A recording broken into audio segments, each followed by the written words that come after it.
Welcome to our channel. Today, we discuss why self-driving cars might fail in your hometown and why the future of transportation may not look the way Silicon Valley promised. Imagine this. You wake up one morning, open an app, and a car with no driver pulls up outside your house. No steering wheel. No awkward small talk.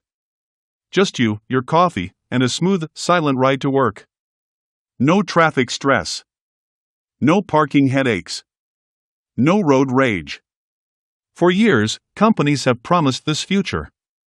They've shown us glossy demos in perfect weather, on perfectly painted roads, in carefully mapped cities. But here's the real question: will that same car survive 1 week in your hometown? Let's talk about it.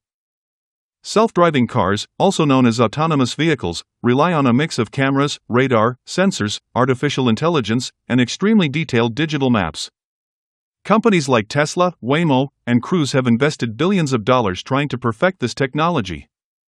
The dream is simple: remove the human from the driver's seat and let software handle the road. In controlled environments, it works surprisingly well. Wide lanes. Clear road markings. Predictable traffic. Good weather. Well-behaved drivers. Now think about your hometown. Are the road lines always visible? Or are they faded, cracked, or covered in dust? Do drivers always follow the rules? Or do they improvise? Do pedestrians wait patiently at crosswalks? Or do they cross wherever they feel like it? Is construction clearly marked? Or does it change overnight with little warning? Here's where the promise begins to crack. Self-driving cars depend heavily on predictability. They learn patterns.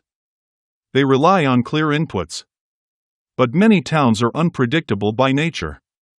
Roads get repaired halfway. Traffic lights malfunction. Animals wander into the street. Motorcycles squeeze through gaps. People park in strange places. Someone waves you forward at a four-way stop even though it's technically their turn.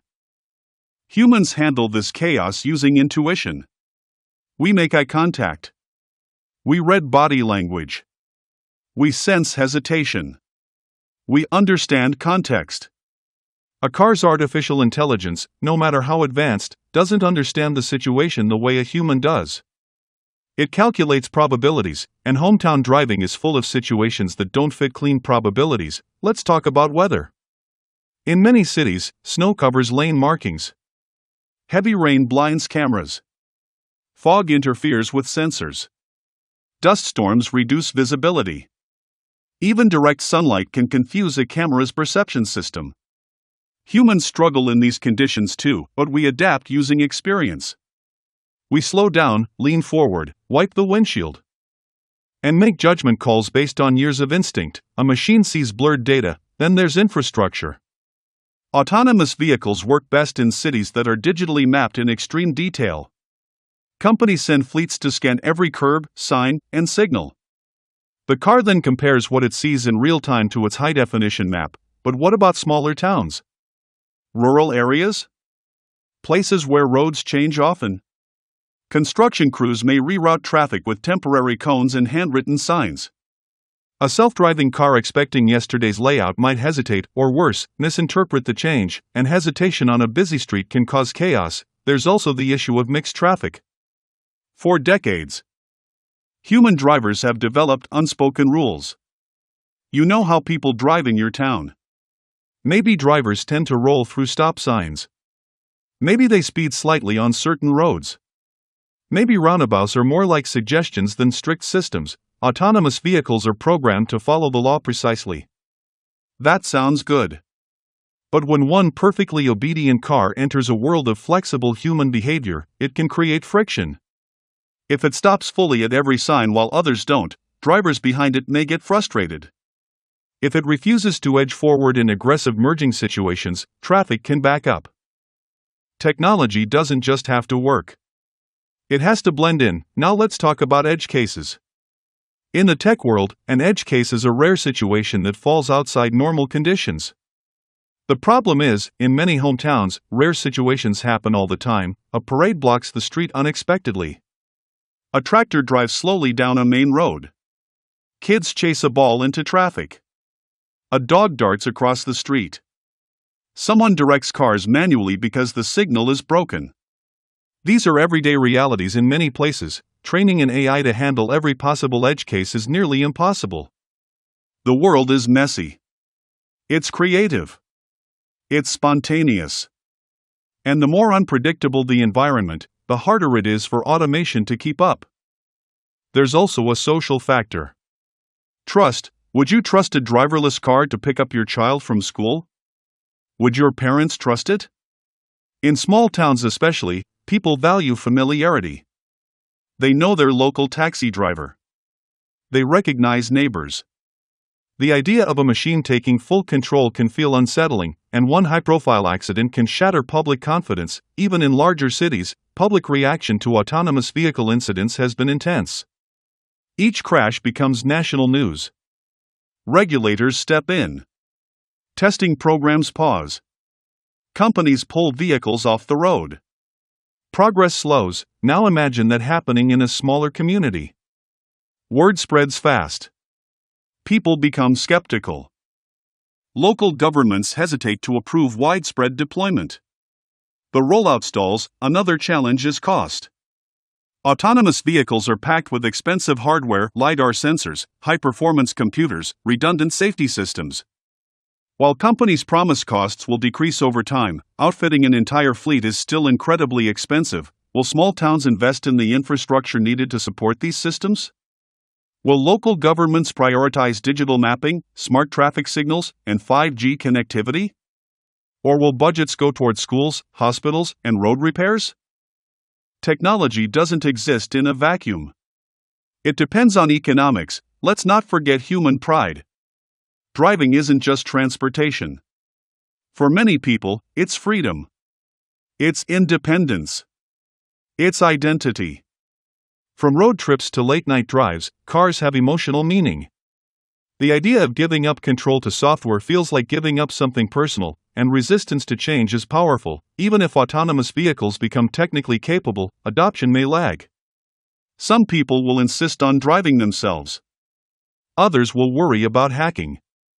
If a car runs on software, could someone remotely interfere?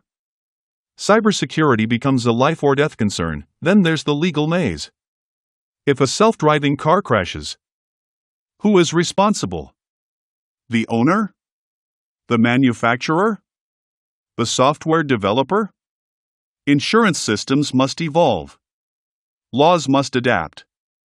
Courts must interpret entirely new categories of liability. Progress slows when rules are unclear. And here's a deeper issue: scale. Self-driving systems improve with data. The more miles they drive, the smarter they become. Big cities provide dense data quickly.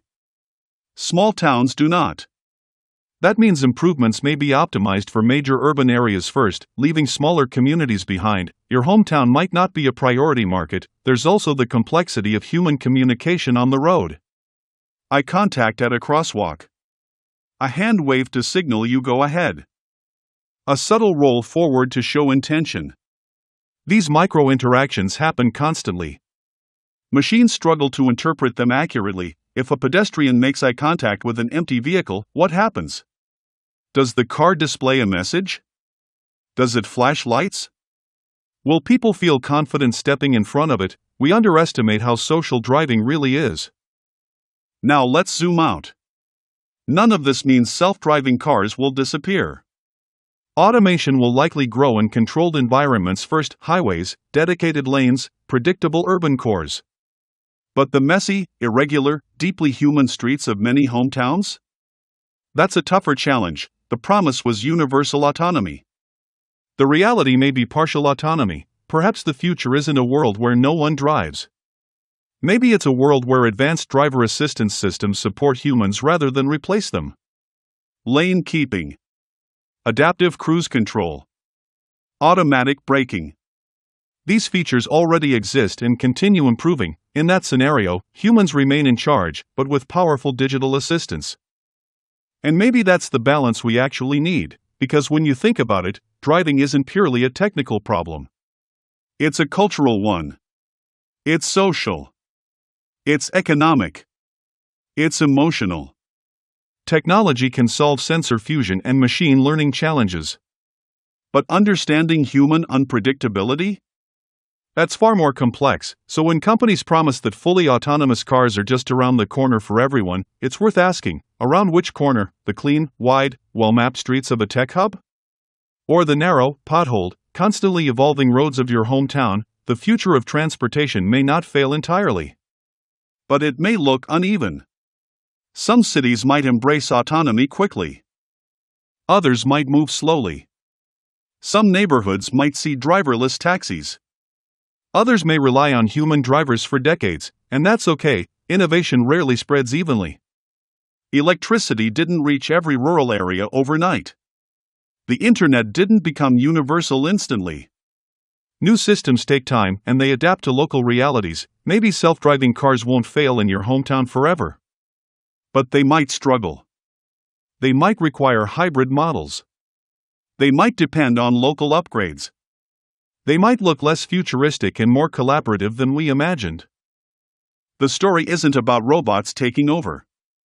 It's about whether technology can truly understand the beautiful, chaotic complexity of human life, and your hometown is full of that complexity. So the next time you see a sleek commercial showing a driverless car gliding effortlessly through a sunny city, remember, real life isn't a demo. It's unpredictable. It's messy. It's wonderfully human. What do you think? Would you trust a self-driving car on the streets where you live? Or do you believe human drivers will remain essential for decades to come? Let us know your thoughts in the comments below. If you enjoyed this deep dive into the future of transportation, make sure to like this video, subscribe to the channel, and turn on notifications so you never miss our next discussion. Thanks for watching, and we'll see you in the next one.